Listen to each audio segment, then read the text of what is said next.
കൊടുങ്ങല്ലൂരിലമ്മേ ദേവിയെ അമ്പരചുംബിയാകുന്നൊരു കാളി ചന്ദ്രകലാധരിയാകുന്ന കാളി കറുത്ത മുടിയഴിച്ചിട്ടു കണ്ണുകൾ അഗ്നിപോൽ താനെ ജ്വലിച്ചു ചെമ്പട്ടുവാരി വലിച്ചൊന്നുടുത്തൊന്നു പള്ളിവാൾ തേരിടുന്നേ ദേവിയെ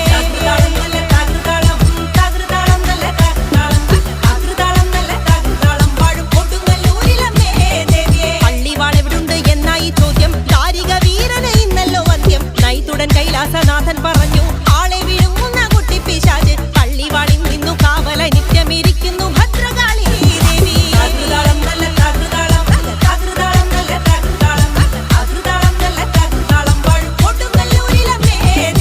അതുകൊണ്ടു നിന്നെ അയക്കുവാൻ വയ്യ. അതു കേട്ടു ശ്രീഭദ്രമെല്ലെ ചിരിച്ചേ പള്ളിവാൾ തെന്നിങ്ങെടുക്കും ഈ കാളി പിശാചിനെ